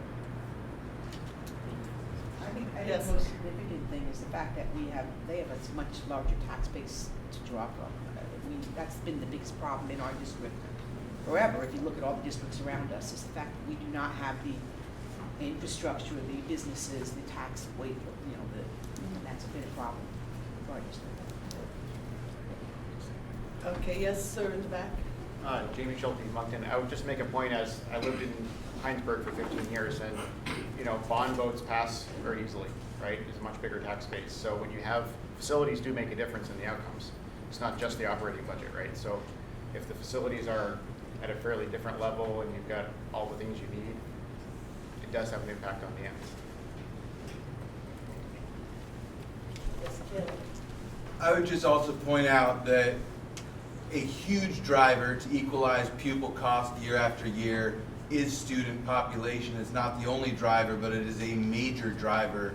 And so whether or not you are closer to that threshold or farther from that threshold has everything to do with your trajectory over really the past 5 years or so, because the speed at which you can change services within a school, and we saw last year had a budget that constricted significantly. Well, our equalized pupil numbers still went up a little because we lost students. And this year it's going up a lot because we're losing students.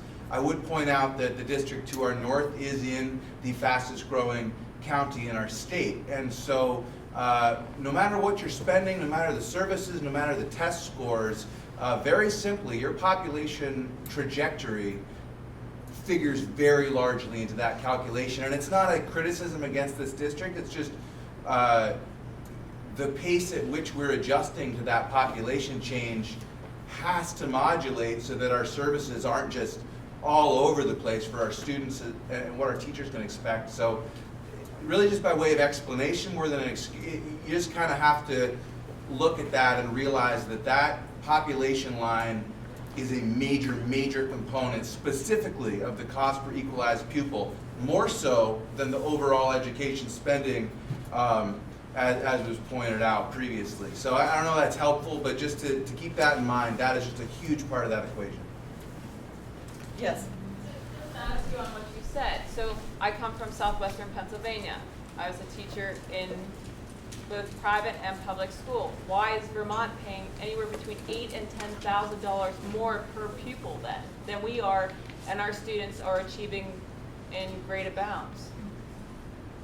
So I don't understand, why is Vermont spending that much more money per pupil on education?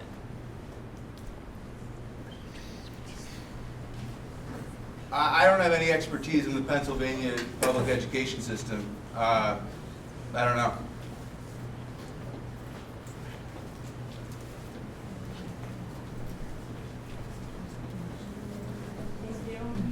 Yes. Hi, Elizabeth Rada, Lincoln. I don't know where it's appropriate to put this in, but I figured I'll say it now. But so we had to merge K1 class this year in Lincoln due to the classroom cut, and I just wanted to make sure the board knew that a petition went around to Mr. Reen, that the parents are just like deeply frustrated and just disappointed at having a K1 combo class.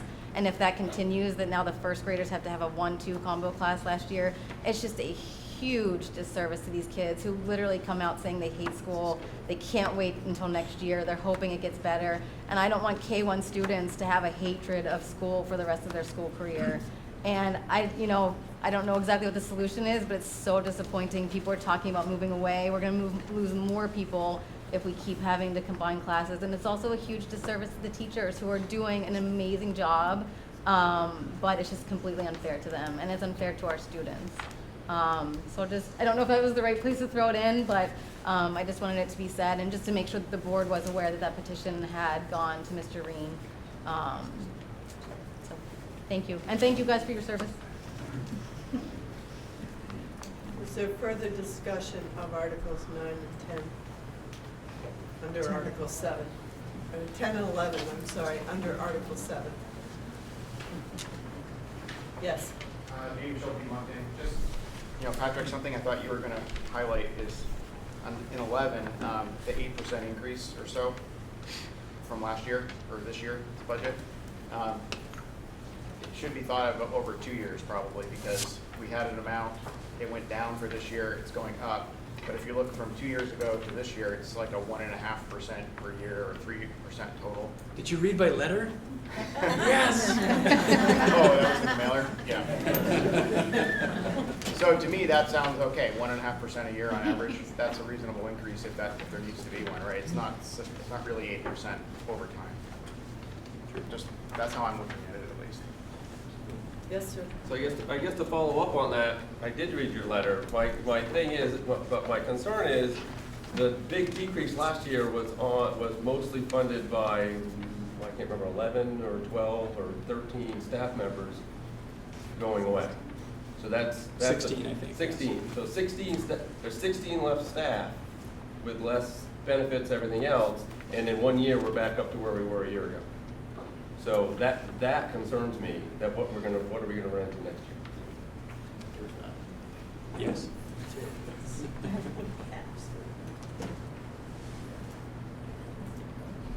Any further discussion under Article 7? Yes. Mr. Nye from New Haven. While I was sitting here and with the magic of smartphones, I did look up and I found that there's the summarized budget, the FY20 budget that's on the Mount Airy Union School District website, a Google document. And I guess this is more of a comment, but I count roughly 40, they're not line items, they're marked as accounts.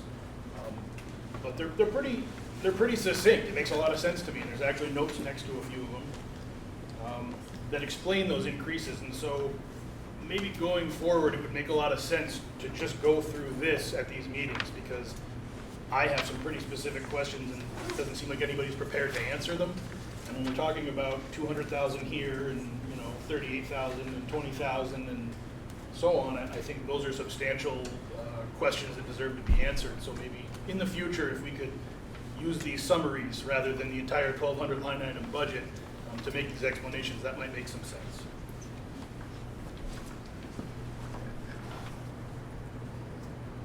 Further discussion?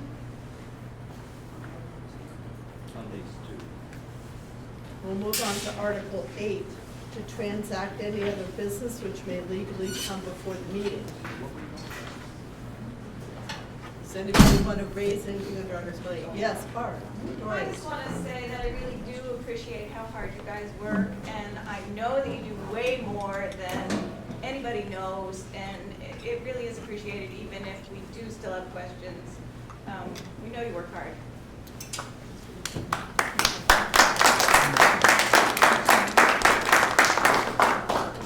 Yes. Something that keeps worrying me, however, is your policy governance, which seems to me causes some of the problems. You keep mentioning ENS policy. I think a lot of the people here think that because they vote for somebody from Bristol or from the town of Lincoln, that they are representing the people of Bristol or the people from Lincoln, and that they will hear these petitions and so forth. They don't seem to realize that you focus on what the seems to mean, and please explain if I have it wrong. You focus on what the superintendent does, and you either approve it or not, and you focus on the ENS policy. What comes in, you seem to have forgotten the third thing, the relationship between the organization's owners, which I translate as us. And it seems that the relationship between us, who are theoretically the owners, and the board does not compute. It's part of what I think is the problem. So you're working very hard on approving ENS policies and approving what doing evaluations of yourself and approving what the superintendent does or not, but you don't have time to read the budget. You don't have time to listen to the petitions. You don't have people do not have input.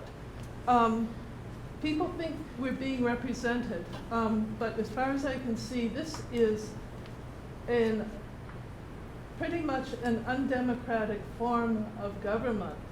And I think it's led us to the problems we had with our previous superintendent, and perhaps some of these problems that we're having now with in the schools, and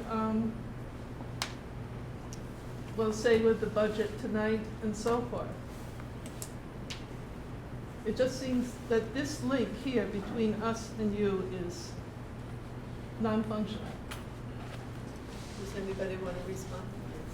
Yeah, I agree. I think we all agree that that's the biggest part of our work that we've been most efficient in. And our efforts in the Community Engagement Committee are to really try to address that.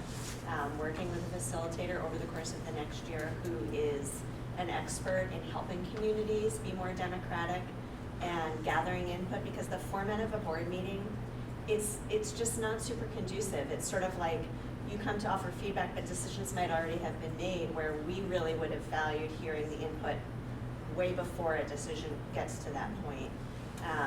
But it's going to take a lot of work, and it's definitely going to take way more than just the work of these individuals here. We need to build capacity within our community to create that dialogue. And so I would really encourage anyone who feels like they want to be part of that work to come meet with us on the 16th of March at the elementary school. Because we're not representative of everyone. There are many, many voices that come to board meetings, and many, many more that do not ever come into this format, but that have a really important stake in what we're doing.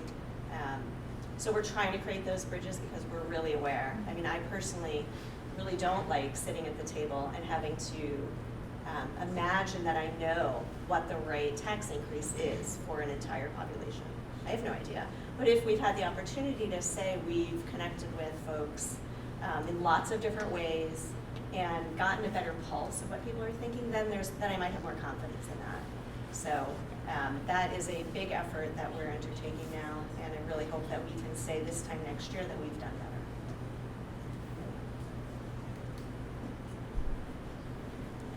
Is there anything else that anyone wants to raise under Article 8?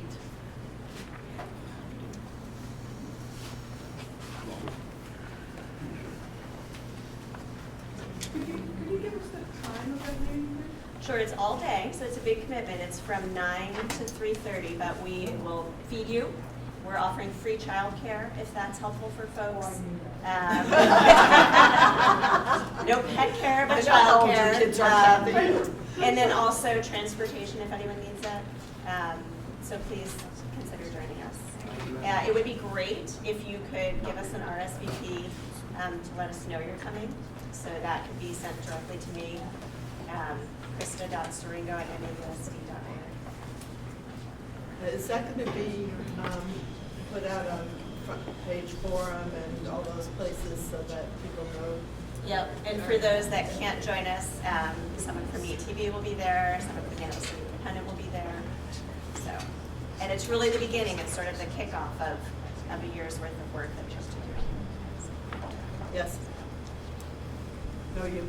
Yeah. Oh, Sorry. looked over my back, so I wasn't sure. This goes all the way back to the comment about Beeman, and I can understand how, because I'm in Moncton. For this, if you have kids, if you're part of a community, the school, especially since we don't have a lot else, becomes the center of your community. So I understand how difficult that discussion can be. So now I'm going to take it one more step. If that decline keeps on going, when do we become, and has the board already started considering, that we become a non-viable district and we must consider consolidating and working with a sister district to create a single board across multiple high schools and offering education? Because that's only 5 years out that you're talking another 150. And I don't see the taxes going, or our tax base going up. So are you also, I just learned about the Beaman one today. Have you already had a committee start discussing broader consolidation of the districts? That's just a question. Have you started the discussion? You don't have to say you're in the middle of a dark, deep discussion. I'm just asking, is this a discussion at the board? Well, I mean, I was just gonna say that I think, you know, we have to figure out what our priorities are as a community, and I don't think that's anything this board is gonna undertake without talking to folks first. So in other words, no. the answer is unlike the Beaman discussion that's already has a partial committee already started. No. Oh yeah, so what was said earlier? I heard something that you were. So They said they had to have a vote in the town of New Haven to even consider. My misunderstanding, I thought you also said there were already discussions at the board level. if I could add, I'm wondering if part of what you're thinking of was a conversation that's happened, so the March 16th, 17th? Yes, 16th date is sort of the launch of what will be lots of conversations about what do we want to do with our facilities. Part of which could talk about, do we close some, keep them all open, change what grades? There's a whole host of options that exist as a unified district that didn't exist before. I suppose the idea of, do we close up shop altogether and join a sister district is an idea that could be brought there. But that's the idea behind that process, is let's talk about what options exist, what do we want, and how do we get there. But it has to be reflective of the community's desire and will, not just me as superintendent or this board. Okay, so Nancy? I just want to clarify about March 16th, that it isn't a meeting about facilities in any specific way. What the board community engagement committee is trying to do is create a community engagement planning group that will be designing structures and processes to foster community engagement in our schools around a whole host of topics over the next few years. So they're trying to create a plan, a general plan across our 5 towns for community engagement, to enhance community engagement and make it strong. That's the purpose of that meeting. So the board has been looking for people who are interested in building that capacity for our school district. Yes. To address the consolidation with sister districts and school closures and all of that. Act 46 process was long and arduous and draining and exhausting. And we are trying to, since we are now a consolidated district across all of our schools, we are trying to implement changes to address the equity for students and positive outcomes for students, and that's what we're trying to focus on. A lot of time and energy went into trying to figure out how to consolidate into what we are now. I don't even want to start thinking. I'm sorry, but I can't start thinking about trying to do that again with even more people and more schools. And then the second part to that is we were very, very conscious in our articles of agreement about ensuring that we were in no way immediately closing schools, because the outcry that came from dissolving the boards was massive. So we could only imagine the anger and everything else that would come with that in immediately talking about closing schools. So that isn't, we are aware that populations are dropping and we need to look at the facilities and all of that. Yes, we're aware of that. However, we don't want to impact a town with a school in that manner, because that is tremendously massive. like you said, when you don't have a whole lot in your town and you do have a school, that becomes your center. And once you start talking about eliminating a town's identity in its center, it was hard enough to do it with the boards. So,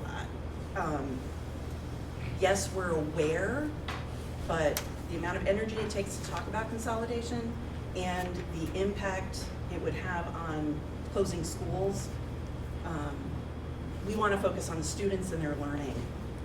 The ends policy, that's the fun stuff.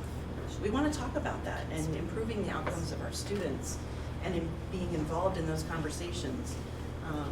And so I just wanted to put that out there, that we were very, very conscious about trying to maintain the integrity of our district and our schools and each school's separate identity and their town's identity while being a consolidated district. Yes? I'm going to ask this question because it's been on my mind ever since I read the Addison Independent the other day. And there was a quote of Patrick's made larger that said, if the budget is voted down, we will have to make staff cuts. And what I want to know is, we've already lost a teacher in every school last year. Bristol lost 2 in the past 2 years. I've been at Bristol for 28 years. I'm in the trenches. I see what's happening. When you say staff cuts, I'm really hoping that it's not at the servicing the student level, because I'm really noticing, you know, what's going on with this does not reflect a huge increase of personnel in this district that does not directly serve students over the past couple of years. This book does not say anything in this book that we've rejected now. But I'm very concerned about that. As a teacher who's been in the district for so long, that I am watching my colleagues struggle because of staffing cuts at the services, direct services for students. And I really, really hope that if this budget were to be voted down, that there would be serious consideration in other areas, not affecting the students as directly.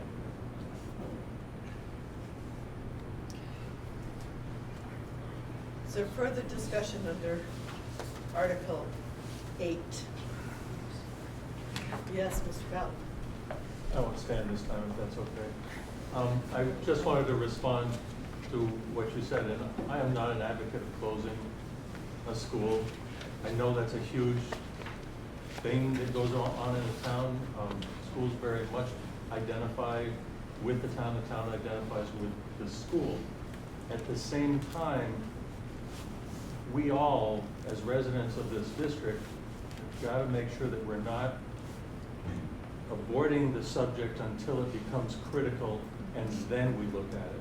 I really would encourage you, you don't need to be having it as a major subject for board meetings, but as individuals, you need to be thinking that that's some of the direction we've got to go in the future if population keeps going down.